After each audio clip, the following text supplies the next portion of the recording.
कोलकाता इथं एका निवासी डॉक्टर महिलेवर सेवेत असताना नराधमांनी अत्याचार करून तिची निर्घृणपणे हत्या केली। या घटनेचे पडसाद देशभरात उमटू लागलेत। या घटनेच्या निषेधार्थ आज सकाळी सीपीआरमधील निवासी डॉक्टर एकत्र आले।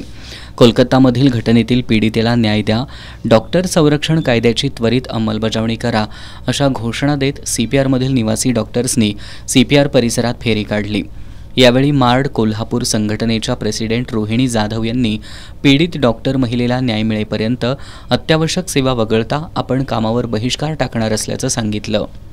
एक आठवड्यापूर्वी आर्जिकर मेडिकल कॉलेज कोलकातामध्ये आमचीच कलीग पल्मनरी मेडिसिनमधली रेसिडेंट तिच्यासोबत इतका ब्रुटल रेप ती हत्या झाली तिची आणि तिचा आतापर्यंत काही निकाल नाही लागलाय। तर आमचा जो स्ट्राईकचा मोटो होता की आम्हाला तिला लवकरात लवकर न्याय मिळावा, जे आतापर्यंत काही झालेला नाही आहे। प्लस आता तुम्ही बघितलं असेल की 15 ऑगस्टला त्यांच्याच हॉस्पिटलमध्ये इतके सारे जे गुंडे होते ते लोक आतमध्ये घुसून सगळं जिथे पण एव्हिडन्स वगैरे होते त्याला टॅम्पर करण्याचा त्यांनी प्रयत्न केला। तिकडे जे प्रोटेस्टिंग डॉक्टर्स होते तिकडेही त्यांनी मारहाण केली आहे। तर त्यासाठी हा स्ट्राईक आम्ही पुकारला आहे। प्लस आमचा जो मेन अजून एक डिमांड होती, प्रायमरी डिमांड, की जे सेंट्रल हेल्थकेअर प्रोटेक्शन ॲक्ट आहे ते लवकरात लवकर इम्प्लिमेंट व्हावे। त्याचा सेंट्रल गव्हर्नमेंटने आतापर्यंत काही लेखी दिलं नाही आहे, फक्त तोंडी आश्वासन दिलेलं आहे। प्लस आमचा जो सेफ्टीचा जे तिकडे घडलं आहे, असं होऊ शकतं की कुठेही होऊ शकतं, महाराष्ट्रात होऊ शकतं, भारतात कुठल्याही इथे होऊ शकतं।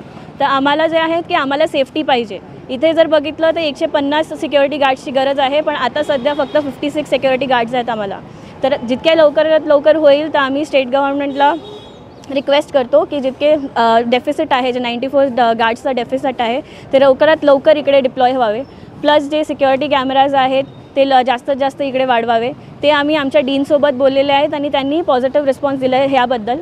पण जे प्रायमरी डिमांड्स आहेत आमचे की त्या मुलीला, त्या विक्टिमला लवकरात लवकर जस्टिस मिळावा।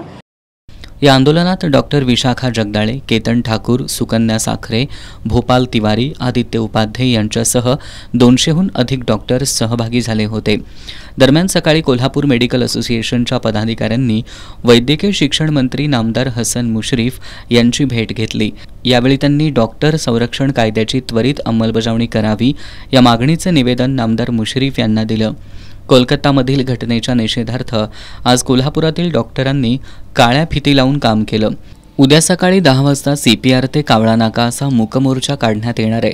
तसंच रविवारी सायंकाळी 6 वाजता बिंदू चौकात श्रद्धांजली सभेचं आयोजन केल्याची माहिती इंडियन मेडिकल असोसिएशनचे कोल्हापूर विभागाचे अध्यक्ष डॉक्टर अमोल कोडोलकर यांनी दिली आहे। 9 ऑगस्टला कलकत्त्यामध्ये आर्जिकर मेडिकल कॉलेजमध्ये एका पोस्ट ग्रॅज्युएशन शिकत असलेल्या डॉक्टरवरती खूप क्रूरपणे अत्याचार करून तिला ठार मारण्यात आलं। ह्या गोष्टीचा निषेध करण्यासाठी कोल्हापूर मेडिकल असोसिएशननं आज सगळ्या डॉक्टरांना आवाहन केलं आहे की त्यांनी काळी फीत बांधून काम करावं।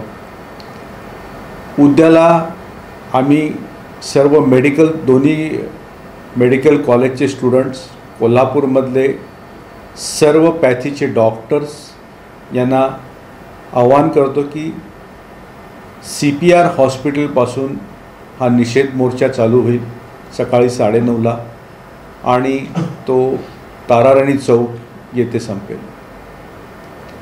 उद्याला सर्व डॉक्टरनी आपल्या अत्यावश्यक सेवा सोडून बाकीच्या सेवा बंद ठेवाव्यात। ओपीडी, इलेक्टिव्ह सर्जरीज या बंद ठेवाव्यात याचं आम्ही आवाहन करतो। आणि रविवार दिनांक 18 संध्याकाळी 6 ते 8 बिंदू चौक येथे या डॉक्टर मुलीला श्रद्धांजली वाहून आम्ही तिच्यावरती झालेल्या अत्याचाराचा निषेध करण्यासाठी एकत्र जमणार।